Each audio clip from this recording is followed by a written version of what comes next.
Rationalising the denominator, are you stuck with this?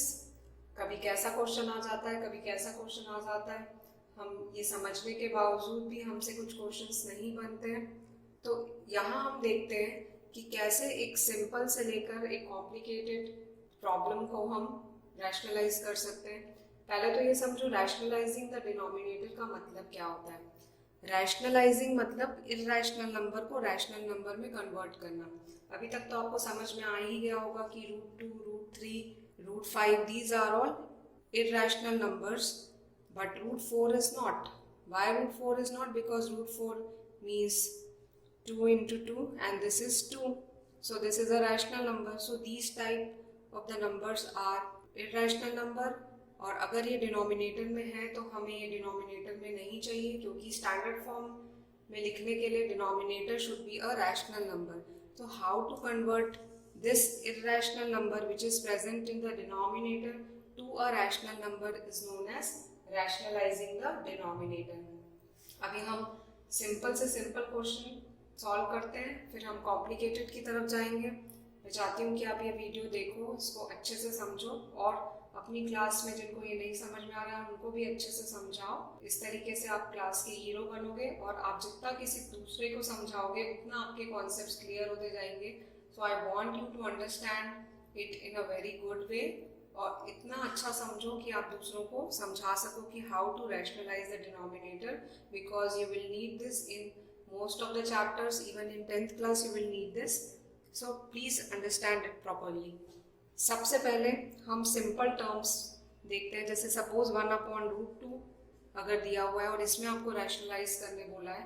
Here the denominator is a irrational number. That's why you have to rationalize.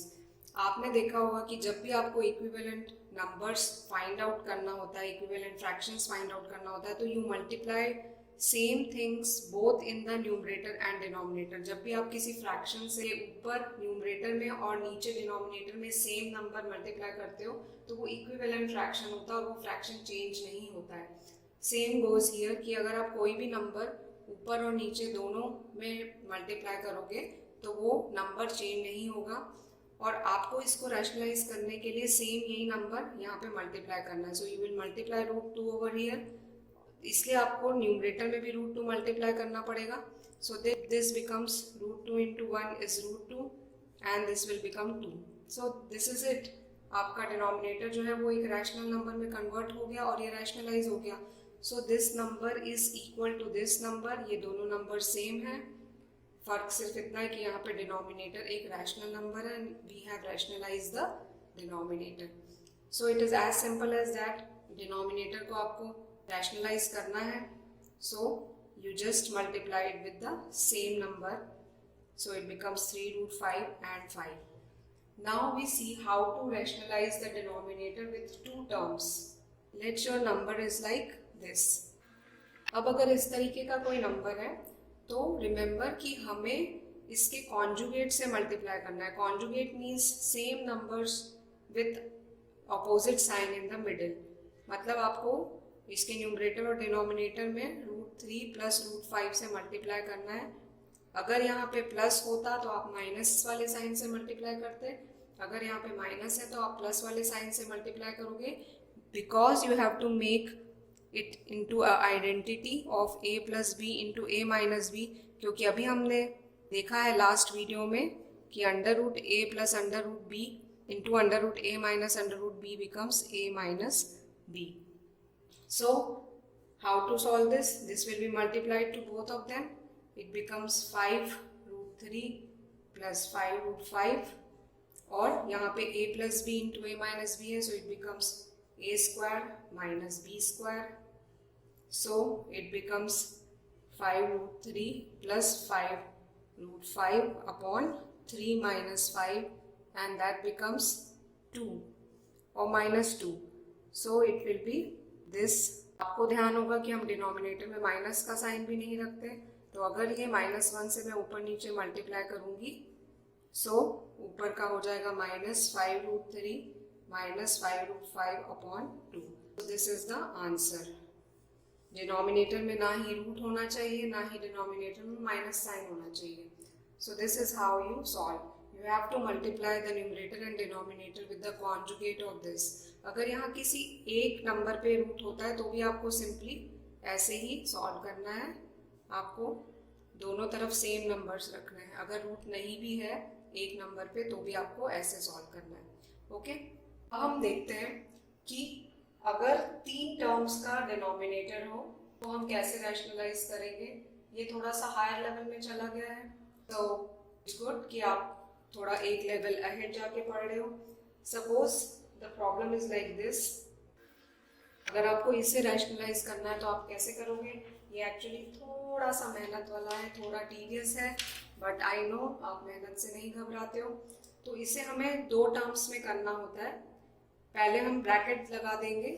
ये ज़रूरी नहीं है कि हम first 2 terms में ही bracket लगाएं, हम इन दोनों टर्म्स में भी ब्रैकेट लगा सकते थे, बट ये माइनस साइन को मैं ब्रैकेट के अंदर रखना पसंद करती हूँ, क्योंकि जब ये ब्रैकेट के बाहर होता है तो ये बहुत तंग करता है। अगर यहाँ पे माइनस होता तो मैं इन दोनों को ब्रैकेट में लगाती, और अगर सब जगह ही माइनस है तो आपको माइनस के लिए ये ध्यान रखना है, सपोज आपका कोई नंबर है a माइनस बी माइनस सी, तो आप इन दोनों को अगर ब्रैकेट के अंदर रखोगे तो ये माइनस सी आपको परेशान नहीं करेगा।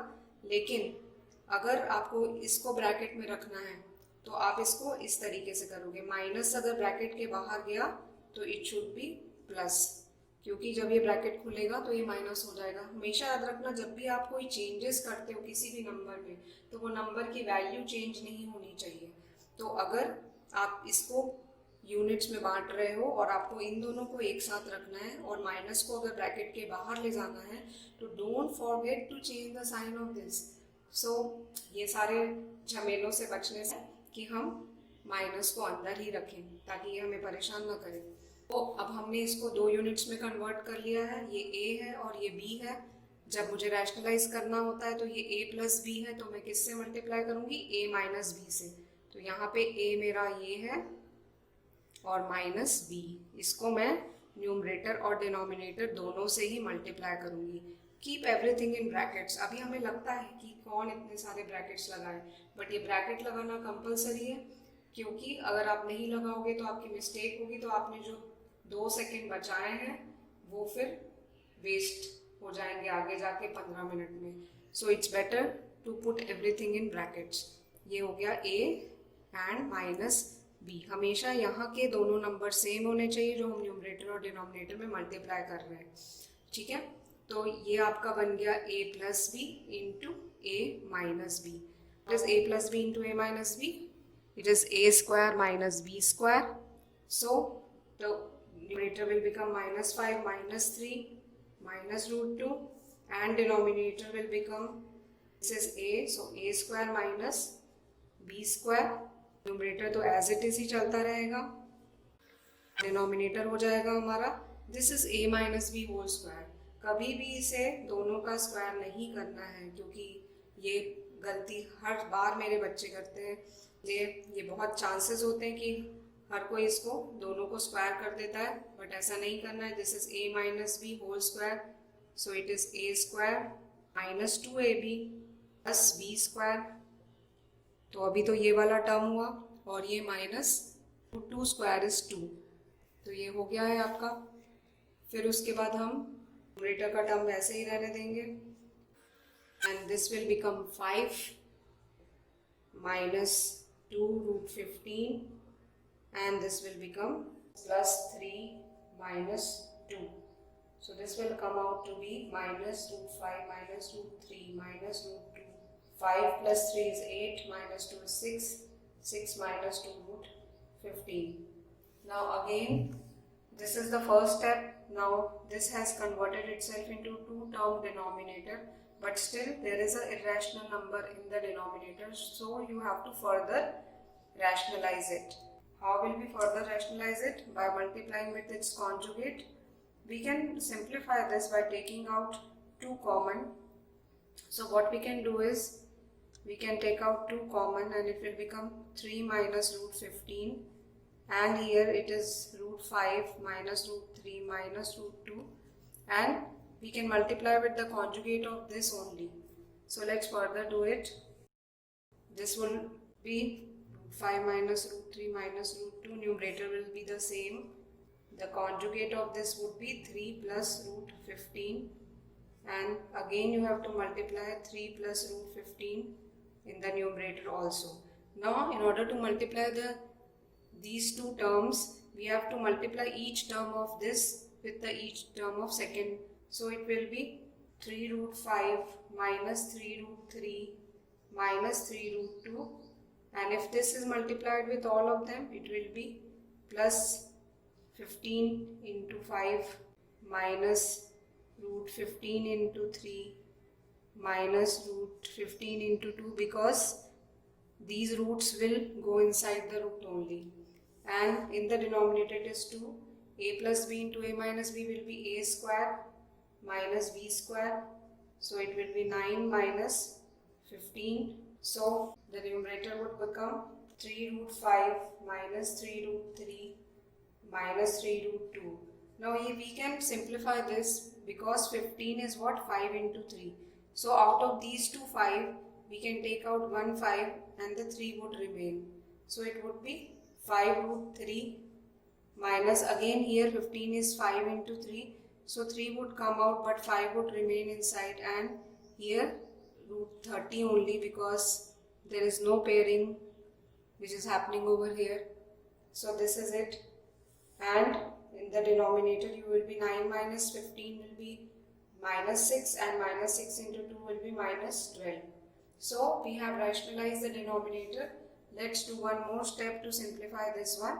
So it would be this one and this one will be cancelled out. Again root 3 and this root 3.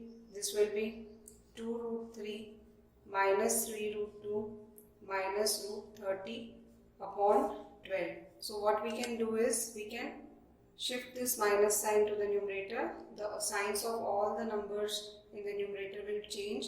So it will become like this: 3 root 2 minus 2 root 3 plus root 30 upon 12. So this is how we can rationalize the denominator. Our final answer, in our final answer, the denominator is a rational number. So this is how we can rationalize the numbers which have 3 terms in their denominator.